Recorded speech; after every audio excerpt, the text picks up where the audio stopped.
একটি ভিডিও সম্প্রতি ভাইরাল হয়েছে। একজন প্রবাসী বাংলাদেশে সৌদি কফিলের জন্য সান্ডা ধরছেন। প্রশ্ন হলো, সান্ডা খাওয়া জায়েজ আছে কিনা? সান্ডা সাধারণত মরুভূমিতে হয়ে থাকে এবং এটি সরীসৃপ প্রজাতীয় একটি প্রাণী, দেখতে গুইসাপের মতোই অনেকটা। এই সান্ডা, এটাকে কোরআন এবং হাদিসের ভাষায় দব বলা হয়। এখনও আরব দেশগুলোতে এটাকে দব বলা হয়। এই সান্ডা খাওয়ার ব্যাপারে ৩ ধরনের হাদিস পাওয়া যায়। ৩ ধরনের হাদিসই আসলে বিশুদ্ধ। একটা হাদিসে নিষেধাজ্ঞা প্রমাণিত হয়, এক হাদিসে রান্না করার পরে ফেলে দেওয়ার কথা প্রমাণিত আছে, আবার কোনো কোনো হাদিসে নবীজি সাহাবা ইকরামের খাওয়ার কথা বর্ণিত হয়েছে। তো এ সম্পর্কে নিষেধাজ্ঞার হাদিসটি বর্ণিত হয়েছে আবু দাউদে, যিনি বর্ণনা করেছেন আব্দুর রহমান ইবনে শিবিল রাহিমাহুল্লাহ, যে হাদিসটিকে ইবনে হাজার আসকালানি রাহিমাহুল্লাহ হাসান বলেছেন। হাদিসটির ভাষ্য হলো যে নাহান নবী সাল্লাল্লাহু আলাইহি ওয়াসাল্লাম আন আকলি লাহমিদ দব, নবী সাল্লাল্লাহু আলাইহি ওয়াসাল্লাম দব বা সান্ডার গোশত খেতে নিষেধ করেছেন। এটা পরিষ্কার নিষেধাজ্ঞা। আরেকটি হাদিস বর্ণিত হয়েছে মুসনাদে আহমদে, যেটিকে ইমাম ইবনে হাজাম এবং ইমাম আইনি এবং শাওকানি রাহিমাহুল্লাহ তারা সহিহ বলেছেন।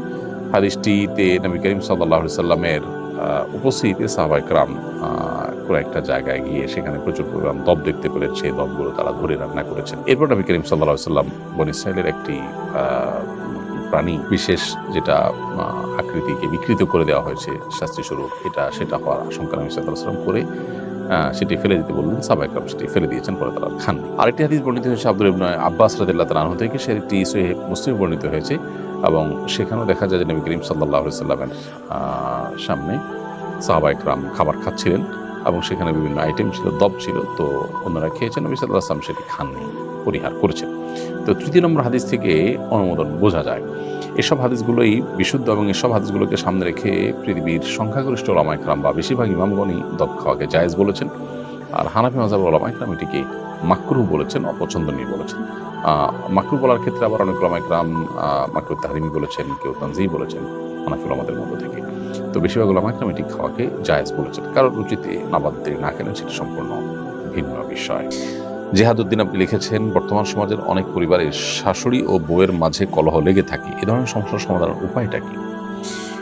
বেশিরভাগ পরিবারগুলোতেই দাম্পত্য কলহ মূলত বউ শাশুড়িকে ঘিরেই শুরু হয় এবং এটির ফলশ্রুতিতে কত ছেলে যে এ পর্যন্ত আত্মাহুতি দিতে হয়েছে বা তারা আত্মহত্যার পথ বেছে নিয়েছেন অনাকাঙ্ক্ষিতভাবে, অপ্রত্যাশিতভাবে, সেটা আসলে বড় অপেক্ষা রাখে না।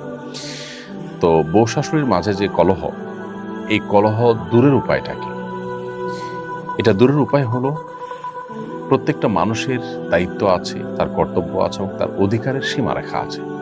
এটার জানাশোনা বাড়াতে হবে, এটার আলাপচারিতা বাড়াতে হবে, সচেতনতা সৃষ্টি করতে হবে। আমাদের দেশে যারা মারা সন্তানকে অনেক বেশি ভালোবাসেন, সবার চেয়ে বেশি ভালোবাসেন সন্দেহাতীতভাবে। কিন্তু এই ভালোবাসার কারণে সন্তানকে অনেক সময় মা এমন বেশি আগলে রাখেন যেটা আসলে মা হিসাবে তার অধিকারের সীমা ছাড়িয়ে চলে যায়। যেমন বিয়ের পর ছেলে তার স্ত্রীকে নিয়ে সংসার যখন করা শুরু করে, অনেক মা চান যে প্রত্যেকটা বিষয়ে তার সাথে কথা বলা হবে, তিনি সবকিছু শুনবেন, বলবেন। এটা অনেক ক্ষেত্রেই বাড়াবাড়ি। মায়েদের এটা বোঝা উচিত। সন্তান যখন বড় হয় তখন তার নিজস্ব মতামত সৃষ্টি হয়।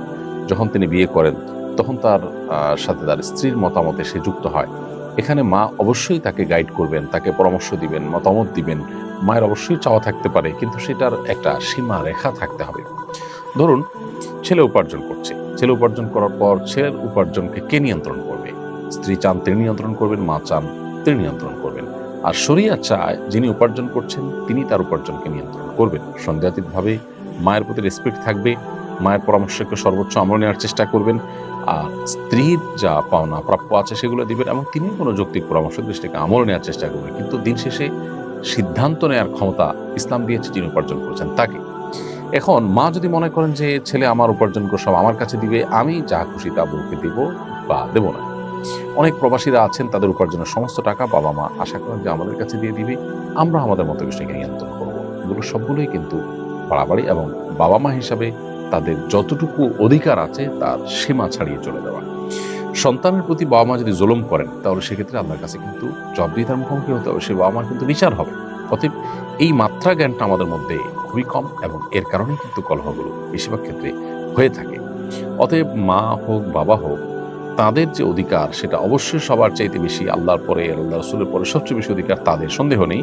কিন্তু সেই সাথে সেটার একটা সীমা আছে, শরীয়ত একটা সীমানা দিয়েছে। সো সেই সীমাটা আমাদেরকে মেনটেন করে চলতে হবে। একই কথা স্ত্রীর ক্ষেত্রে প্রযোজ্য। আপনার স্বামী উপার্জন করে আনছেন, এখন কি করবেন না করবেন, কাকে দিবেন না দিবেন সব আপনি দেখবেন না, এটা একেবারেই অযৌক্তিক কাজ। আপনার প্রাপ্য অধিকারটা পাচ্ছেন কিনা, আপনার ভরণ পোষণ যথাযথ পাচ্ছেন কিনা, মাও দেখবেন যে মারটা পাচ্ছেন কিনা।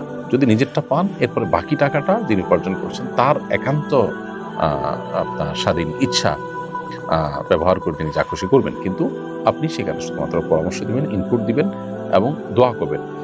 স্ত্রীগণ যারা আছেন, যদি মনে করেন যে স্বামী ভুল পথে আছেন, তাহলে সেক্ষেত্রে আল্লাহর কাছে চোখের পানি ফেলে দোয়া করেন।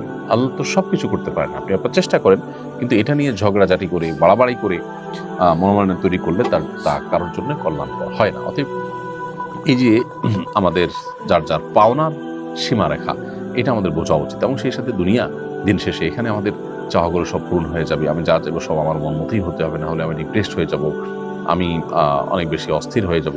এটা একেবারেই একজন ইমানদারের সাথে যায় না। বিধায় আমাদের সহনশীল হতে হবে, ধৈর্যশীল হতে হবে, তাহলে ইনশাআল্লাহ এই পারিবারিক কলহগুলো কমবে।